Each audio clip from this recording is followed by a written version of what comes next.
Shalom Bapak Ibu dan Saudara yang kasih Tuhan. Untuk memulai akhir pekan kita, mari kita akan membaca firman Tuhan di kitab Yesaya pasal yang ke-30. Celakalah anak-anak pemberontak, demikianlah firman Tuhan, yang melaksanakan suatu rancangan yang bukan daripadaku, yang memasuki suatu persekutuan yang bukan oleh dorongan rohku, sehingga dosa mereka bertambah-tambah, yang berangkat ke Mesir dengan tidak meminta keputusanku, untuk berlindung pada Firaun dan untuk berteduh di bawah naungan Mesir. Tetapi perlindungan Firaun akan memalukan kamu, dan perteduhan di bawah naungan Mesir akan menodai kamu. Sebab sekalipun pembesar-pembesar Yerusalem sudah ada di Zoan, dan utusan-utusannya sudah sampai ke Hanes, sekaliannya akan mendapat malu karena bangsa itu tidak dapat memberi faedah kepada mereka, dan tidak dapat memberi pertolongan atau faedah, melainkan hanya memalukan bahkan mengaibkan mereka. Ucapan ilahi tentang binatang-binatang di tanah Negeb, melalui suatu negeri yang penuh kesesakan dan kesempitan, tempat singa betina dan singa jantan yang mengaum, tempat ular beludak dan ular naga terbang. Mereka mengangkut harta kekayaan mereka di atas punggung keledai, dan barang-barang perbendaraan mereka di atas ponok unta, kepada suatu bangsa yang tidak dapat memberi faedah, yakni Mesir yang memberi pertolongan yang tak berguna dan percuma.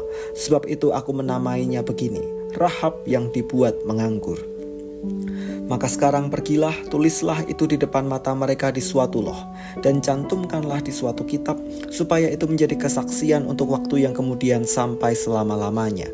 Sebab mereka itu suatu bangsa pemberontak, anak-anak yang suka bohong, anak-anak yang enggan mendengar akan pengajaran Tuhan, yang mengatakan kepada para tukang tilik, jangan menilik, dan kepada para pelihat, jangan lihat bagi kami hal-hal yang benar, tetapi katakanlah kepada kami hal-hal yang manis. Lihatlah bagi kami hal-hal yang semu. Menyisihlah dari jalan dan ambillah jalan lain. Janganlah susahi kami dengan yang Maha Kudus Allah Israel.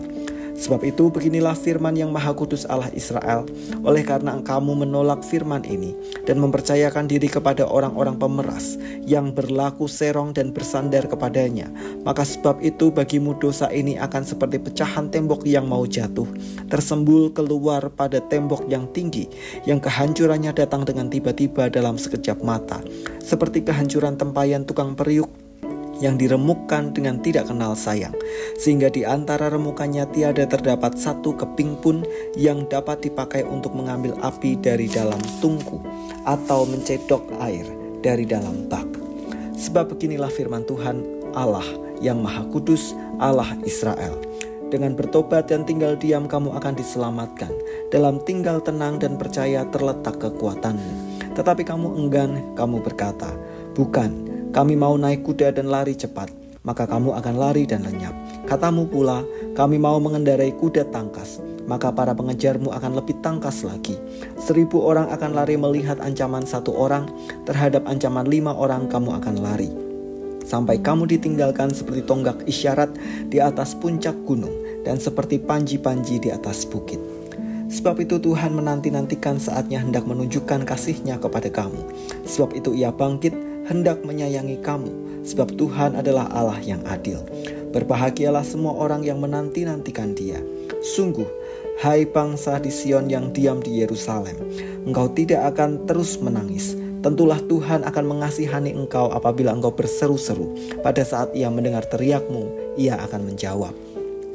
Dan walaupun Tuhan memberi kamu roti dan air serba sedikit, namun pengajarmu tidak akan menyembunyikan diri lagi, tetapi matamu akan terus melihat Dia, dan telingamu akan mendengar perkataan ini dari belakangmu.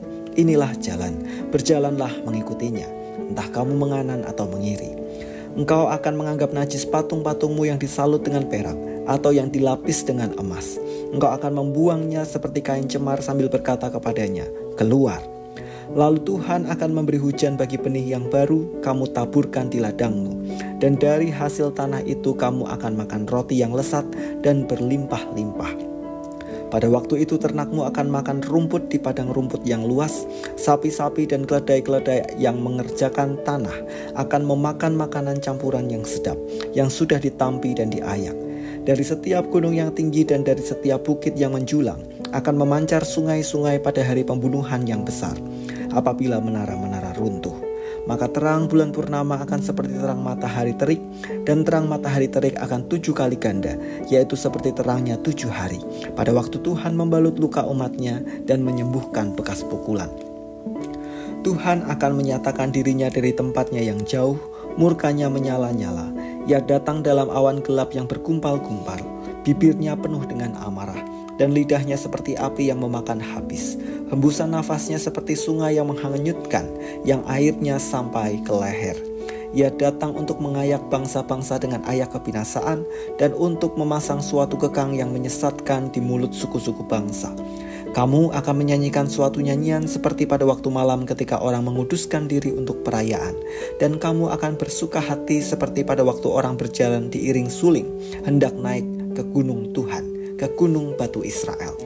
Dan Tuhan akan memperdengarkan suaranya yang mulia, yang akan memperlihatkan tangannya yang turun menimpa dengan murka yang hebat, dan nyala api yang memakan habis dengan hujan lebat, angin ribut dan hujan batu. Sebab Asyur akan terkejut oleh suara Tuhan pada waktu ia memukul mereka dengan gada. Sebab setiap pukulan dengan tongkat penghajar yang ditimpakan Tuhan ke atasnya akan diiringi rebana dan kecapi, dan ia akan berperang melawan Asyur dengan tangan yang diayunkan untuk peperangan. Sebab dari dahulu sudah diatur tempat pembakaran. Bukankah itu untuk raja? Dasarnya dibuat dalam dan lapang, pancakannya penuh api dan kayu.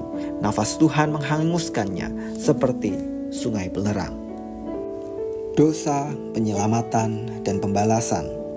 3 topik ini menjadi inti bacaan pada kitab Yesaya pasal 30. Tentang dosa yang dicatat oleh Tuhan ada 2 hal. Pertama, yaitu ketika manusia melakukan segala sesuatu tanpa pimpinan atau perkenanan Tuhan. Kedua, pada saat manusia yang telah tersesat di jalan dosa, tetapi menolak teguran dan firman Tuhan.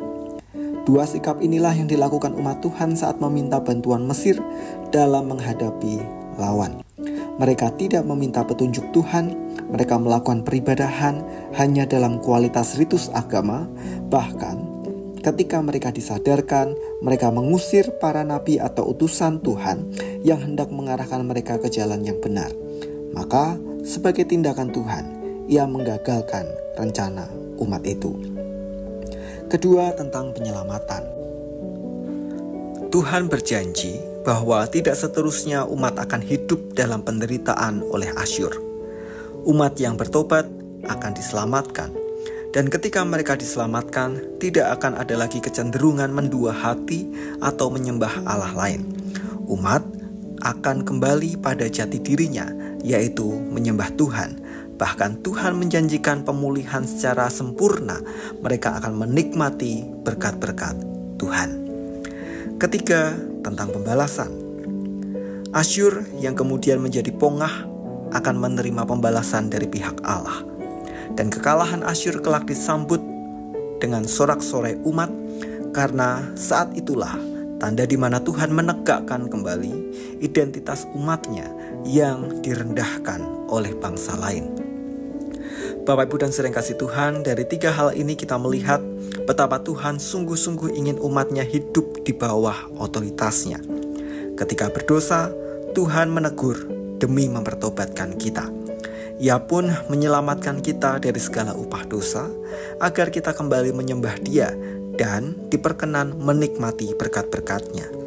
Bahkan, Tuhan akan menegakkan identitas kita sebagai umat-Nya di hadapan segala bangsa. Maka mari hidupi identitas umat Tuhan dengan penuh hati-hati. Jangan sampai kita berjalan di luar otoritas Tuhan, bahkan jatuh kembali dalam dosa.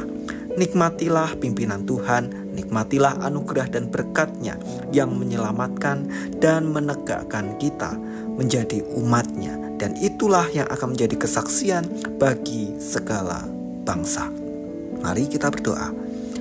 Kami bersyukur untuk firman yang boleh kami baca dan renungkan pada pagi hari ini.